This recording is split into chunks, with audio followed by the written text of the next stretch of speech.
വളരെ സന്തോഷകരമായ ഒരു സന്ദർഭമാണ്. നേരത്തെ സൂചിപ്പിച്ച ഒരു സ്നേഹത്തിന്റെ വീടാണ്. ആദ്യം ഇവിടെ കാറ്റ് വല്ലാതെ വീശിയപ്പോൾ ആലങ്ങാട് പഞ്ചായത്ത് സന്ദർശിച്ച സന്ദർഭത്തിൽ ഒരു വീട് കാറ്റ് മൊത്തത്തിൽ എടുത്തുകൊണ്ടുപോയി വേറെ സ്ഥലത്തേക്ക് പോയി. ആ വീട് എടുത്തുകൊണ്ടുപോകാവുന്ന അവസ്ഥയിലായിരുന്നു. അന്നാണ് ആദ്യമായി സ്നേഹ വീട് എന്ന നിലയിൽ അവിടെ ഒരു വീട് നിർമ്മിച്ചു നൽകുന്ന പദ്ധതിക്ക് തുടക്കം കുറിച്ചത്. അതേപോലെ തന്നെ ഇവിടെ വിഭിന്നശേഷിയുള്ള കുഞ്ഞുങ്ങൾ വളർത്താൻ കഷ്ടപ്പെടുന്ന ഒരു ഉമ്മയുടെ വേദന മാധ്യമങ്ങൾ വന്നപ്പോഴാണ് ആലങ്ങാട് തന്നെ രണ്ടാമത്തെ സ്നേഹ വീട് നമ്മൾ നൽകിയത്.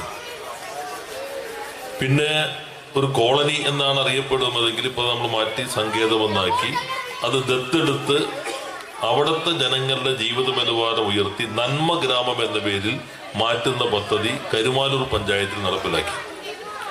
അപ്പോഴാണ് അവിടെ മൈക്രോ സർവേ നടത്തി. മൈക്രോ സർവേയിൽ ടോയ്ലറ്റ് ഇല്ലാത്ത വീടുണ്ട്, ഒറ്റ കുഴിക്കക്കൂസുള്ള വീടുണ്ട്.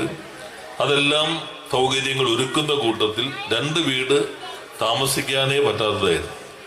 അപ്പൊ 2 വീട് അവിടെ സ്നേഹ വീടിന്റെ ഭാഗമായി നിർമ്മിച്ചു നൽകി. അങ്ങനെ 4 വീടുകൾ നിർമ്മിച്ച് നൽകിക്കൊണ്ടിരിക്കുന്ന ഘട്ടത്തിലാണ് വിധവകളും പെൺകുട്ടികളുടെ അമ്മമാരും അവര് ലൈഫ് പദ്ധതിയുടെ ഭാഗമായി തന്നെ ലിസ്റ്റിൽ വന്നവരുണ്ട്. ഇന്ത്യയിൽ ഒരു സംസ്ഥാനത്തും ഇല്ലാത്ത രൂപത്തിൽ കേരളത്തിൽ മുഖ്യമന്ത്രിയുടെ പ്രത്യേക പദ്ധതി ലൈഫ് എന്ന പേരിൽ 5 ലക്ഷത്തിലധികം കുടുംബങ്ങൾക്കാണ് ഈ സംസ്ഥാനത്ത് അടച്ചുറപ്പുള്ള വീട് നൽകിയത്. അത് ചരിത്രത്തിൽ ആദ്യമായിട്ടാണ്. എന്നാൽ ഇനിയും ഏറെ കുടുംബങ്ങൾക്ക് അത് കിട്ടാനുണ്ട്. നമ്മുടെ മണ്ഡലത്തിലുള്ള എല്ലാവർക്കും വീട് നൽകുന്ന ഒരു പദ്ധതി ആവിഷ്കരിച്ചാലോ എന്ന ചിന്തയിൽ നിന്നാണ് സ്നേഹ വീടിന്റെ പുതിയ ഘട്ടം തുടങ്ങുന്നത്. അത് ഉൾപ്പെടെ ഇപ്പോൾ 14 വീട് നമ്മൾ കല്ലിട്ട് കഴിഞ്ഞു. ആദ്യഘട്ടത്തിൽ 30 വീടുകൾ നൽകാൻ കഴിയുമെന്നാണ് കണക്കാക്കുന്നത്. സുമനസ്സുകളുടെ സഹായം കൊണ്ടാണ് ഈ നിർമ്മാണ പദ്ധതി. ഇതിന്റെ നിർവഹണം എങ്ങനെയാണെന്ന് വെച്ചാൽ, സ്പോൺസർ ചെയ്യുന്നയാൾ രാജഗിരി ഔട്ട്റീച്ച് എന്ന് പറയുന്ന NGO സംവിധാനമുണ്ട്. അവര് CSR എല്ലാം വാങ്ങാൻ രജിസ്റ്റർ ചെയ്യപ്പെട്ട സംഘടനയാണ്. അവർക്കാണ് ഫണ്ട് കൊടുക്കുക. വേറെ ആരും പഞ്ചായത്തോ ആരും ഈ ഫണ്ടിൽ തൊടുന്നില്ല. അവർക്ക് ഫണ്ട് കൊടുത്ത് അവരാണ് കോൺട്രാക്ടർക്ക് പണം കൊടുത്ത് അവരുടെ മേൽനോട്ടത്തിലാണ് നിർമ്മാണം. എല്ലാ വീടുകളും ആ രൂപത്തിലാണ്.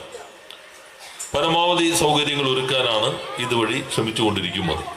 നമ്മുടെ ഒപ്പം മെഡിക്കൽ ക്യാമ്പ് ഏകദേശം 25,000 പേരും ഇതിനകം ചികിത്സാ സൗകര്യം ലഭിച്ച ഒപ്പം ക്യാമ്പിന്റെ തുടർ മരുന്നുകളും അവർ വഴിയാണ് ലഭ്യമാക്കുന്നത്. അപ്പൊ അതിന് എല്ലാവിധത്തിലും സഹായം നൽകുന്ന സുഡ്കമിയുടെ സജി മാത്യുവിന് ഈ സന്ദർഭത്തിൽ ഈ നാടിന് വേണ്ടി ഞാൻ പ്രത്യേകം നന്ദി രേഖപ്പെടുത്തുകയാണ്. ഇനിയും ഏറെ ചെയ്യാൻ കഴിയട്ടെ എന്ന് ആശംസിക്കുകയും ചെയ്യുന്നു. ഇന്ന് നമുക്ക് ഈ ചടങ്ങേറെ സന്തോഷകരമായത് ടോവിനോയുടെ സാന്നിധ്യമാണ്. മനുഷ്യന് സ്നേഹം ആവശ്യമാകുന്ന ഘട്ടത്തിലെല്ലാം ആ സ്നേഹം പ്രവൃത്തിയിലൂടെ പ്രകടിപ്പിച്ച വ്യക്തിത്വമാണ് എന്നതാണ്. പ്രളയം വന്നപ്പോൾ നാട് കണ്ടു. തന്റെ വീട് തന്നെ ഇവിടെ തുറന്നിട്ട് കൊടുത്തുകൊണ്ട് ഇവിടെ താമസിക്കാം എന്ന് പറഞ്ഞ മലയാളത്തിലെ ഇന്ത്യയിലെ ഒരുപക്ഷെ ഏക നടൻ പ്രിയപ്പെട്ട ടോവിനോയായിരിക്കും.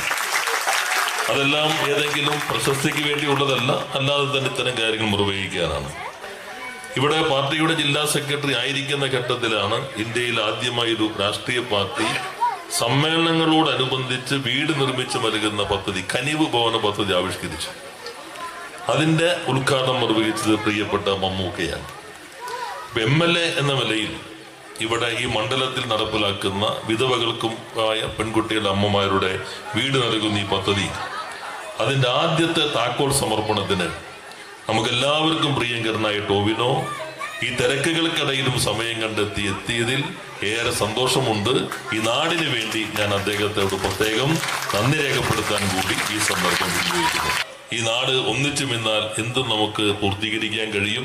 ഒപ്പം ഇപ്പൊ ഈ നാടിന്റെ വികാരമായി മാറി.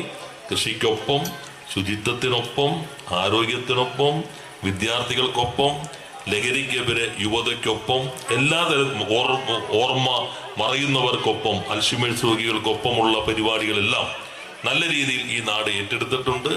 ജനപ്രതിനിധികൾ ഉത്തരവാദിത്തം ജനങ്ങളുടെ ജീവിത നിലവാരം ഉയർത്തുന്ന സമഗ്രമായ വികസനമാണ്.